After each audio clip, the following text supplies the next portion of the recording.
ça s'est imposé.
Alors, j'inviterai les gens à prendre place, s'il vous plaît. Nous allons débuter la soirée d'information.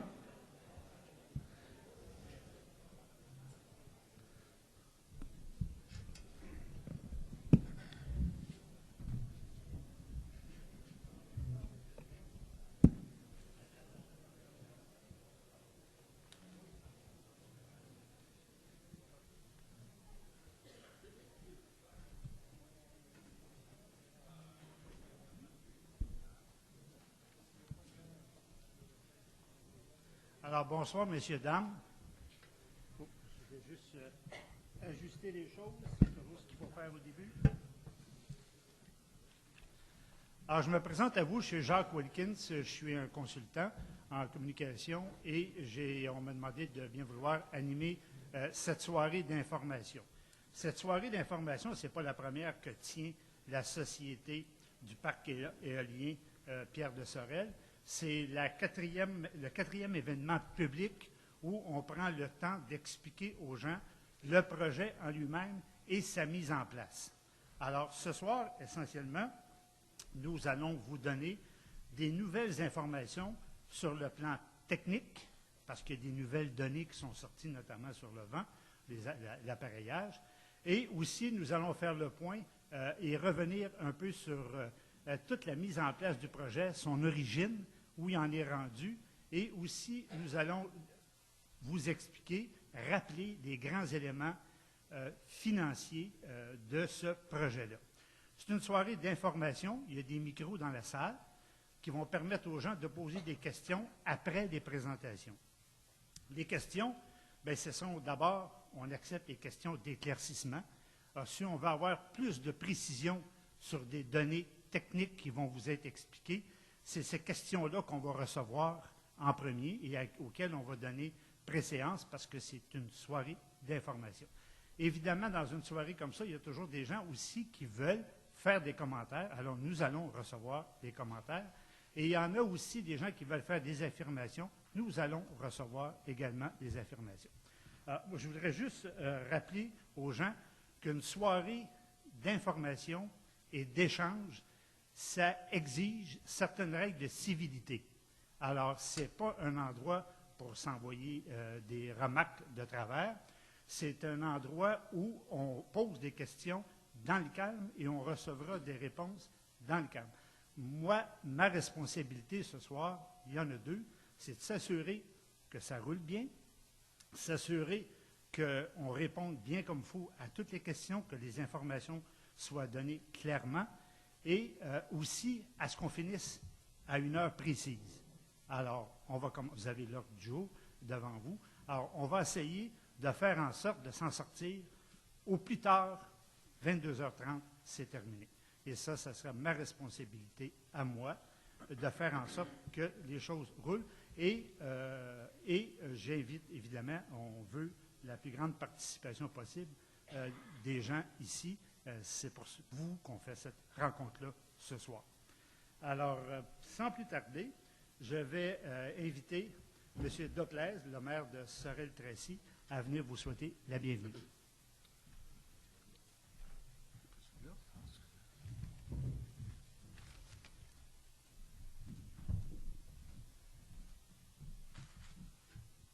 Monsieur le préfet, maire, mairesse, élu de la MRC Pierre de Sorel, mesdames, messieurs, à titre de maire de la ville de Sorel-Tracy, cité régionale, ville-centre de la MRC, permettez-moi de vous souhaiter la bienvenue à cette soirée d'information. Je suis très heureux d'être parmi vous ce soir, ainsi qu'à titre de président du PAC éolien et de vice-préfet de la MRC, afin de faire le point dans le dossier du PAC éolien. Je laisserai le soin au préfet et aux spécialistes de dresser un portrait fidèle de la situation. Mais avant de céder la parole au maire de Saint-Robert, j'aimerais souligner la belle collaboration qui existe entre la municipalité et les maires de la MRC. Il y a une belle complémentarité entre les vocations urbaines et rurales de nos différents milieux de vie. Depuis des décennies, nous occupons un territoire commun et c'est notre devoir de développer toutes ces dimensions. J'avoue que la semaine dernière, quand j'ai confié mes états d'âme à la journaliste Mme Louise Grégoire-Rasco, j'étais un peu inquiet et songeur, comme certains d'entre vous dans cette salle et à la maison ce soir.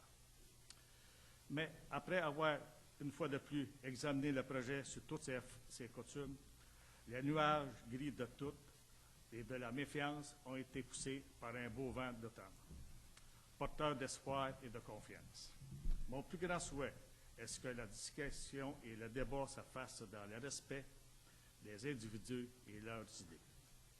Ensemble, avec un dialogue constructif, nous pourrions faire un paquet de liens, un projet rassembleur dans toutes les retombées économiques. Sont bénéfiques pour toute notre collectivité. Il s'agissait d'un projet ambitieux, mais nous permet de croire que nous laisserons un bel héritage aux générations futures. Merci beaucoup. Merci beaucoup, Monsieur le maire. J'inviterai maintenant le préfet de la MRC, Monsieur Gilles Salvaz, à venir vous rappeler les éléments historiques de ce projet-là. Entre autres. Eh bien, merci beaucoup. Pardon.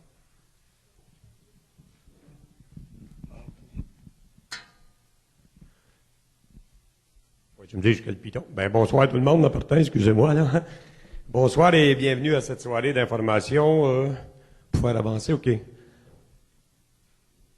Si on débute naturellement, le parc éolien Pierre de Sorel. Bon, un projet communautaire environnemental tourné vers le développement durable, bénéficie d'un contrat garanti avec Hydro-Québec, en plus de répondre concrètement à la volonté régionale des élus de la MRC de diversifier les sources de revenus, le tout pour construire ensemble. Naturellement, quand la volonté des maires a débuté, c'était c'est naturellement suite à des offres d'Hydro-Québec. Puis je vais vous faire un petit peu l'historique tantôt, comment on a commencé. Le défi des maires, c'est le défi des années 2000 de trouver des sources de revenus parce qu'on sait que tout coûte cher. Puis on sait que le monde dit toujours, les taxes augmentent. Et naturellement, les gouvernements peuvent pas nous subventionner à tout projet. Fait que c'était un peu l'offre qui a tenté les maires d'aller chercher une autre source de revenus. L'historique, bon, mais j'y vais dans l'historique tout de suite. Ça a débuté le premier projet historique du dossier. Le principe fondamental, une volonté des maires, de diversifier sources de revenus. La loi sur les compétences municipales autorisait les maires de développer puis de devenir entrepreneurs. Naturellement, c'est dans l'offre de projet. C'est pour ça que, naturellement, on a des experts. Il faut aller à Québec quelquefois débattre plusieurs dossiers. Pour que les municipalités, puis je pourrais même m'ajouter plus, les maires sont tous ici témoins. Depuis plusieurs années, on nous remet de plus en plus de compétences. que ce soit en tout cas dans tous les dossiers, on vit dans les cours d'eau, dans les matières résiduelles, c'est des gros dossiers qui emmènent beaucoup d'heures de travail, et c'est parce que les gouvernements ont la volonté de nous remettre les compétences, et naturellement les maires, mais il faut administrer tout en gérant nos propres municipalités avec nos conseillers et conseillères, mais il faut aussi penser dans le côté avec les responsabilités régionales, mais il faut penser dans plusieurs dossiers régionalement. En 2007, pour débuter, c'est une des premières offres qu'on a eues. C'est un barrage hydroélectrique aux écluses de Saint-Ours-Saint-Roch. Naturellement, l'offre nous parvient. Peut-être ça sera une source de revenus. On engage des consultants expérimentés, mettons, dans le dossier pour aller voir s'il y a la possibilité de faire un barrage hydroélectrique aux écluses de Saint-Ours. Naturellement, il y avait les éoliennes aussi. Mais ce qui manque... Ah non, ça c'est en 2008. Je veux finir sur l'hydroélectrique. Tout concluant, naturellement, vous savez, l'environnement, les poissons, la faune, faire un barrage, on y va dessus par barrage, ou souterrain, je me rappelle, avec des palmes, le coût énormément, les inconvénients du côté environnement, et le taux que Hydro-Québec payait, c'était la conclusion était zéro rentabilité. Fait que les maires, la décision est vite assez rapidement prise, c'est de dire, écoutez, il n'y a pas de revenus, il y a trop de complexité, surtout à essayer d'aller chercher quelques sous là-dedans, on met le projet de côté. Un an plus tard, le Hydro-Québec nous vient avec une possible offre dans des projets de parcs éoliens sur le territoire de la MRC. Naturellement, on est intéressé parce que l'objectif premier des maires, c'est toujours d'avoir une source de revenus. C'est pas de se péter bretelles puis dire on dirige une entreprise. C'est d'avoir des revenus garantis. 2008, les tarifs d'Hydro-Québec, de mémoire, M. Fafard, qui était au dossier, pourra commenter les chiffres plus précis, mais Hydro-Québec payait à peu près 6,5 sous du kilowattheure. Fait qu'avec l'étude de vent, on a fait une pré-étude de vent. Il y a même l'étude de vent. La première, il y a 2 places qui vendent dans la MRC. C'est dans les îles de Sorel, là, à l'entrée du lac Saint-Pierre. Et naturellement, dans la pointe qu'on appelle communément, parce que j'ai été élevé à Saint-Robert, le brûlé, mais qui est le triangle agricole entre les municipalités de Saint-Robert, Saint-Thomas et Massuville. C'est les 2 places qui ont le plus de vent. Fait qu'on fait prendre naturellement des tests de vent qui sont des vents moyens faibles pour notre région, mais c'est quand même peut-être abordable avec les éoliennes d'aujourd'hui. On y viendra tantôt. Mais Hydro-Québec avait monté, je pense, à 9 sous. À peu près 8 ou 9 sous du kilowattheure. Encore là, zéro rentabilité. Fait qu'on a dit non, puis là, nos ingénieurs, M. Fafard, nous conseillent tout simplement, en tant que consultant sérieux, de dire ça prendra 11 cents et demi du kilowattheure, puis là, peut-être, vous pourrez aller chercher quelques sous. Mais en bas d'11 cents et demi, pensez pas à ça. Fait que, écoutez, la décision des maires est encore assez simple, assez facile de dire non, à 9 cents et demi, ça en prend 11 et demi, puis on parle juste de quelques sous. Attendons. 2009 arrive, Hydro-Québec hausse ses tarifs.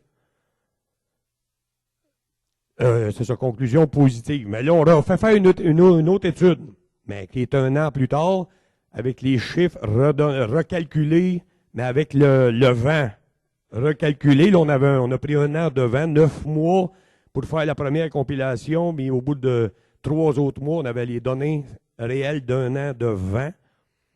Puis Hydro-Québec avait fait son offre à 12,5 sous. 12,5 sous du kilowattheure. Fait que là, on savait déjà que le 11,5 était dépassé. On courait au moins à un certain revenu. Puis je peux vous dire, personnellement, je me disais, arrivez pas avec des revenus de 50 000 100 000 là. On se donnera pas toutes ces études puis ces troubles pendant 3, 4, 5, 6 ans pour aller chez quelques milliers de dollars.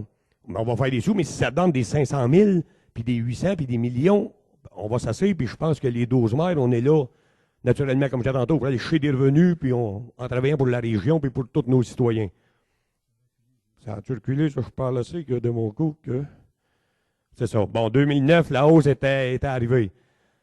C'est ça. Là, on fait en 2010 l'appel d'offres d'études plus approfondi, naturellement, pour confirmer les données finales. Puis là, la décision du Conseil de la MRC est unanime en passant, parce qu'en 2009, il y a eu des élections à l'automne. On était 12 maires, et naturellement, les 12 maires voyant les données, les chiffres, sont unanimes à dire on va de l'avant avec le projet pour avancer dans les études. Mais là, on dit, ouais, tous les organismes, je pense, régionaux, de développement économique, touristique, écoutez, je pense qu'on a l'appui de pas mal tous les organismes. Il faut faire naturellement un dépôt, il faut être conforme naturellement aux toutes les demandes d'Hydro-Québec dans l'appel d'offres. Et il y a 12 projets, oui, qui sont soumis. Puis on est la seule, Pierre de Sarel, qui est communautaire. Je peux vous dire, on aurait pu s'associer à une compagnie qui aurait investi la moitié des coûts, puis peut-être plus, qui nous aurait donné une ristourne. Je ne sais pas dans quelle région que j'ai vu, ils donnent 100 000 à la MRC. Si la compagnie, après avoir payé tous ses agriculteurs, toutes ses municipalités, donne 100 000 à la MRC, je suis pas mal sûr qu'on en a pas mal plus que ça dans ses poches. Ça, je pense, pas besoin d'être la tête à Papineau pour réaliser que ça se fait. Mais nous, les maires, on a dit, puis moi, je suis un des premiers, puis j'aime peut-être les défis, mais surtout quand je sais qu'il peut y avoir des chiffres au bout, je me disais, pourquoi aller partager les profits? Ça va être plus d'ouvrage, c'est plus d'heures de travail pour tous les maires, qui, en tout cas, je pense, sont presque tous présents. C'est plus d'heures de travail, mais si on va chier des millions, écoutez, pensez ce qu'on va faire avec ça pour la région. Au lieu d'aller augmenter les taxes, on va réaliser des projets, on aura des redevances, on le mettra dans un surplus accumulé, on fera ce qu'on en veut. La décision va être aux 12 maires. Mais naturellement, toujours selon nos codes part. Dans le même sens, c'est ça, là, le projet est communautaire, ça, même si c'est une première au Québec, il faut aller devant le ministre Laurent Lessard. Je sais qu'on y a été plusieurs fois. M. Harel, mon prédécesseur, y a été. Moi, j'y ai été. M. Dauplaise, en tant que président de la Société du parc éolien, y a été également. Parce que c'était la première fois que le gouvernement négociait pratiquement avec une MRC, qui est un projet 100% communautaire. Fait que dans les lois, les soumissions, les appels d'offres, tantôt, on va tout vous dire, on est toujours plus, c'est toujours, j'ai plus de rigueur quand c'est des municipalités, c'est du monde public, là, si on veut, des municipalités ou des MRC. En 2011, on a créé la structure légale du parc éolien.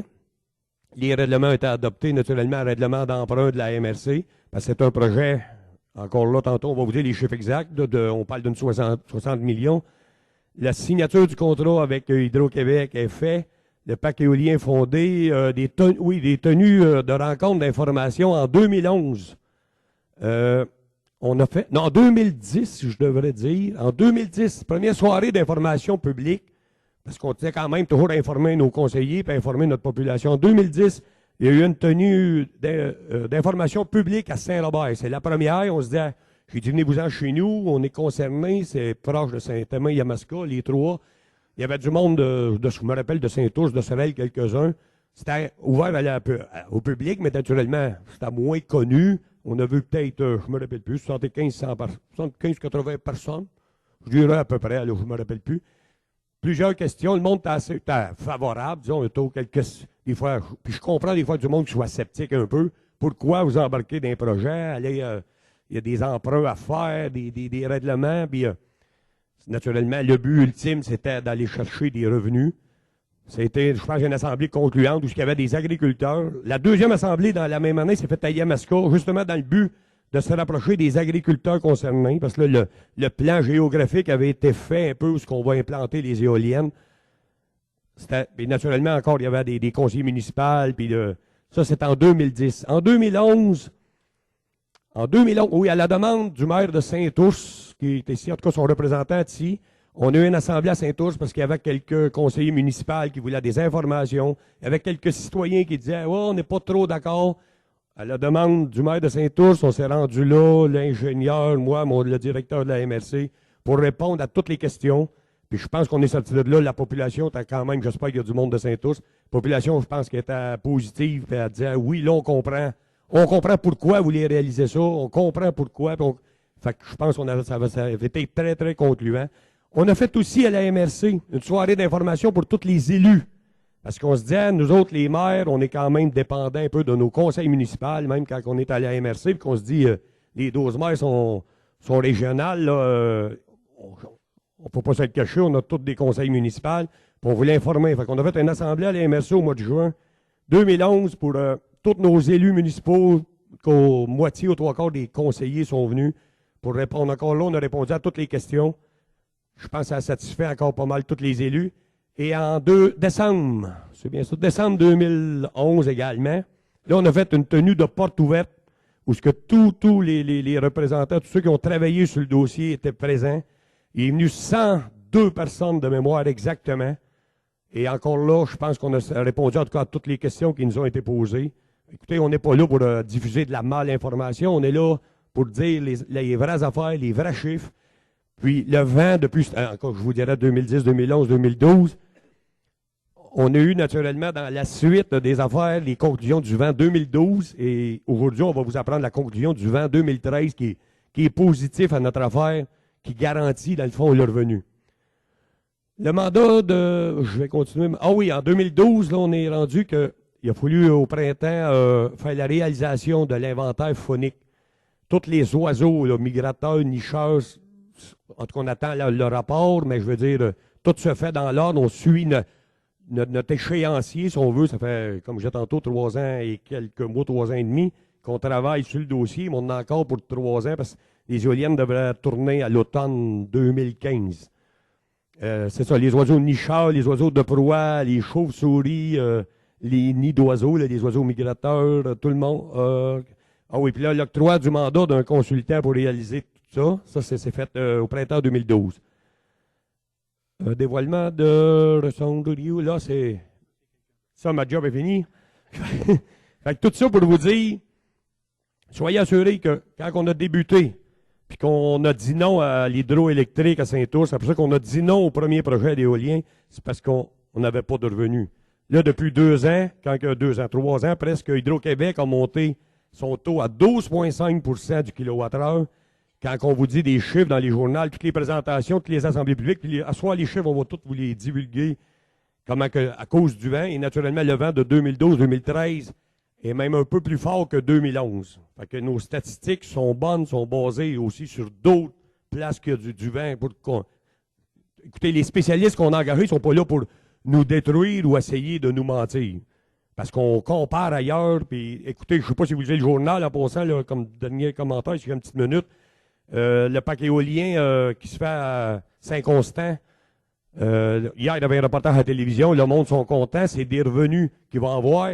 Puis en plus, malheureusement, eux autres, ils vont les partager avec des privés. Le parc à Beaupré, dans MRC de Beaupré, eux autres avec, ils vont en avoir 167 éoliennes. C'est de l'énergie verte en passant, qui ne coûte rien. C'est sûr que les journées qui ne vendent pas, ça ne rapporte pas. Mais que le vent est le moteur, puis le vent nous prouve qu'on peut aller chercher des revenus qui vont naturellement. Les agriculteurs ont des ristournes, les municipalités touchées vont avoir des ristournes, des montants, mais le gros s'en va à la MRC, puis on parle de plus de millions. Et naturellement, là-dedans, toutes les municipalités retrouvent une cote-part. Fait que pour le reste des détails, en tout cas, puis je suis là pour les questions, puis même après l'Assemblée, je suis là pour les questions pour tout le monde. Puis Marjorie pour conclure, fait que je vous dis merci, bonne soirée. Merci, M. Salvard. Bon, je répète, la fois, M. Salvard s'est dit essentiellement 3 choses. La première, c'est qu'il y a 2 éléments fondamentaux à la mise en place de ce projet-là. La première, c'est la volonté de la part des municipalités de pouvoir diversifier leurs revenus, c'est-à-dire d'avoir des revenus qui proviennent d'éléments nouveaux. Et le deuxièmement, c'est que dans la nouvelle loi, le gouvernement avait demandé au MRC de développer leur aspect entrepreneurial. Donc, c'est les 2 éléments fondamentaux qui ont fait démarrer ce projet-là. Et le projet du parc éolien Pierre de Sorel a 2 grandes caractéristiques. La première, c'est que c'était une décision unanime de toutes les municipalités du coin. Ça, je pense que c'est assez clair. Et l'aspect du volet communautaire. Il est 100% communautaire, il est unique au Québec. Donc, tous les profits qui vont être générés et qui sont assurés, ce n'est pas des profits qui sont escomptés, c'est des profits qui sont assurés. Tous ces profits-là reviennent dans la communauté. Je pense qu'essentiellement, ça résume un peu les éléments qui ont permis aux maires et ont permis à la MRC de prendre ces décisions-là. Maintenant, un projet de cette envergure-là a une composante majeure qui est une composante technique. C'est des éoliennes, c'est des équipements, c'est du vent, c'est plein de choses pour lesquelles les informations sont ils doivent être très probantes, prouvées, démontrées.